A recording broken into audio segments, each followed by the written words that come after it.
Hey guys, what's up? Dries the Great here, backing in with another video, and today I'm going to show you a very instructive game I played online, and I feel like it really shows some of the key concepts of chess, and how my opponent made mistakes and how I took advantage of them.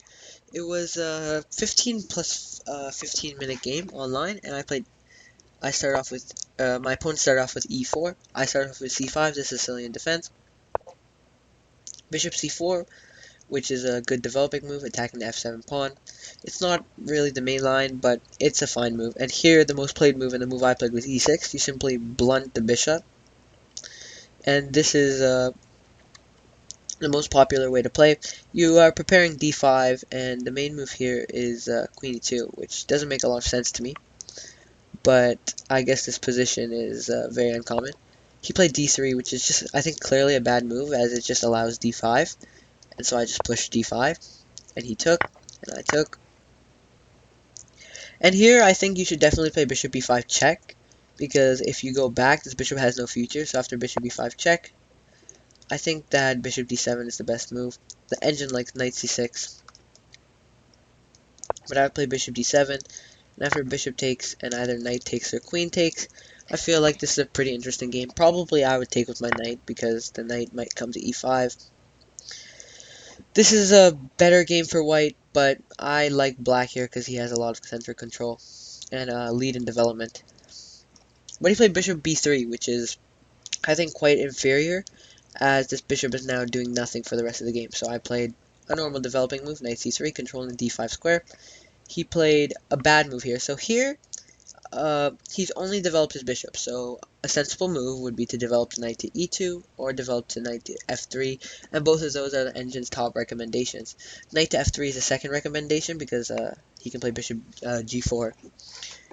And if he goes to e2, he can play f3 and kick that bishop away.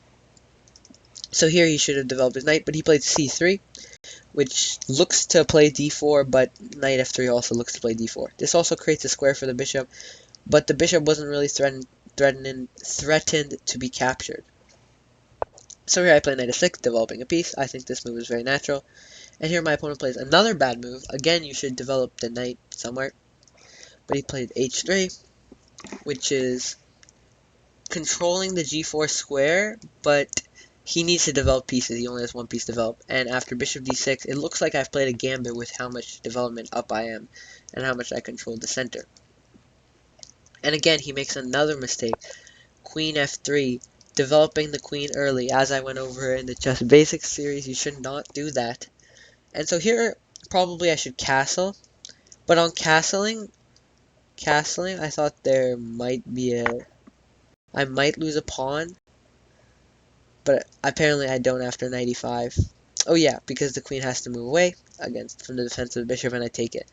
So I guess castling was the best move, but I played 95 immediately, which attacks the queen and hits the d3 square and the pawn.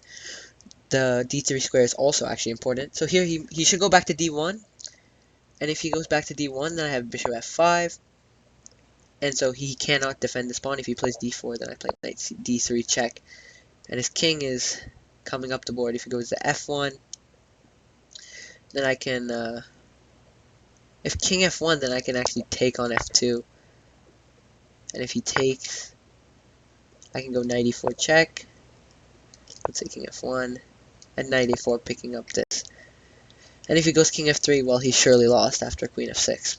So he has to kind of go back, but there's no really good options. And if he went for bishop c2 there, I would castle, and here it's just completely winning for black, as I have so many pieces developed. His king is on the center. Here he probably plays knight e2. I play rook e8, and he castles, and I just have a massive lead on development. So, but he played queen g3, which is a blunder because it just walks into this. And so here I calmly played the move castles. You might say that might be a blunder because of bishop h6, which I can't take the bishop, and if I play g3 preventing mate, then he takes my rook, but I'd ask you to find the move here that wins for black. The move here is knight g6, the move with the knight back. It attacks the bishop now that I'm no longer pinned, and it also attacks the queen, so here he's going to lose material.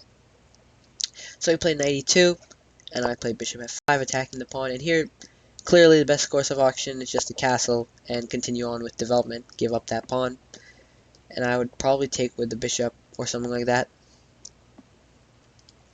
When he played bishop c2, which just tactically blunders, and I'll ask you to find the move right now.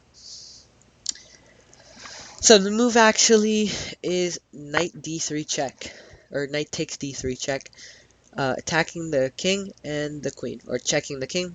And so if he takes with his queen, I'll simply just take my bishop, and if he takes the knight with his bishop, I'll take his queen.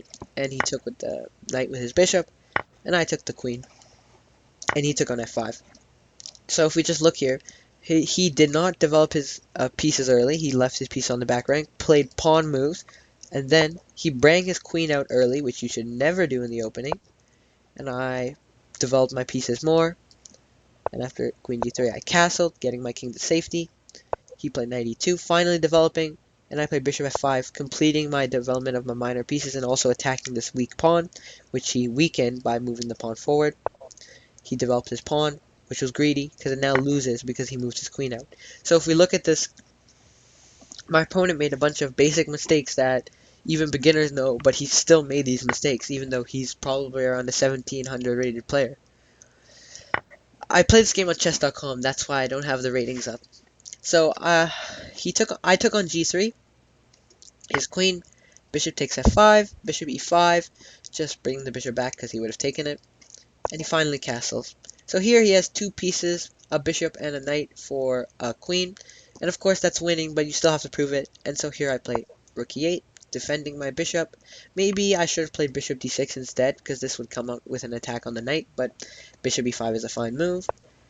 Knight g3, and here I play queen b6, sort of trapping his bishop. If his bishop moves somewhere, then I'm going to take here, and I'll be better. So he plays knight d2. Here he should have played f4 or something, but he's pretty much losing this position already. He played knight d2, and here I made a bad move. Here I should take, and then play c4. But here first I played c4, which is tricky because it just threatens to take that on g3 because he can't take back because of the pin. And so here the best move is knight h1, surprisingly. I want to ask you what you do on knight e2. So we play bishop h2 check, giving away our bishop but unleashing the rook. And so he takes, we play rook takes, and after king g1, again, this pawn is attacked. And we bring the other rook into action. Then black has all his pieces mobilized, rook on the 7th, queen attacking the king, bishop is trapped, and white's pieces are all trapped. The only bad black piece is this knight, but it's not even that bad because it has a future on d5. So all of white's pieces are great, and black can't really do much here. So instead he played knight f3, which just blunders a piece, but at this point I think that anything really loses. Plays knight d4, bishop e5, attacking the knight, rook d1, bishop takes, and here he should take with the c-pawn to not allow me to infiltrate with the rook, but he takes with the rook. Excuse me. And I play rook e1 check, attacking the king, or checking the king, sorry. King h2, and here I double the rooks, and he can't move his bishop because he loses the rook. He can't move this rook because then he'll lose this pawn, unless he moves it to f5, which then I pin it and play g5. So just really his position is very bad. And he played bishop g4, which just loses tactically. I'll ask you to find the tactic. So there's two moves that actually win here. Or sorry, this is not the position. So I took here, and after h takes, here he should have taken with the rook, giving up the f7 pawn.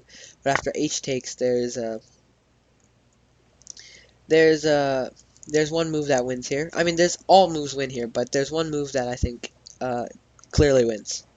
So the tactic you have to find is actually rook takes c1, noticing that there's an alignment here with the queen. So my opponent would take on c1, and I would play queen h6 check, forking the two pieces.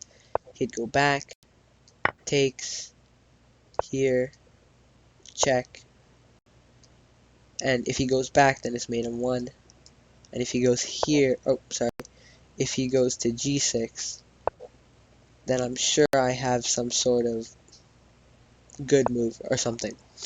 But I didn't do that. I instead played queen f6, which just threatens the simple mate on h4. And it's kind of hard to stop, because if he plays here, then it's mate in 2. If he plays here, check, mate. Oh, sorry. And if he plays like here, then again I'm threatening mate, or I'm threatening a lot of things, and he can't really do much. Here it's mate in 6. But he played bishop g5, attacking my queen and also attacking the rook. But I mean, this is just a free piece, so I just took. And here after takes, the final move I'll pause for. What move is the best here? So while it looks like rook takes e1 is clearly the best move, rook takes e1 is not the quickest way to win. The quickest way to win is queen h4 check, and after king g1, played rook e8, rook x e1 checkmate. So a pretty nice game, as in the opening my opponent did not develop his pieces with c3 and then h3, and I developed all my pieces, and then he brought his queen out early. I castled, and he played 92, and I played bishop f5, attacking pawns, and now all my pieces are developed, and his queen is out early, and I'm castled. And then he didn't castle here, just giving up a pawn, because it's important to get your king to safety. But instead, he protected his pawn and ended up losing his queen, and eventually losing the game. Thank you for watching. I'll see you guys in the next one. Thank you.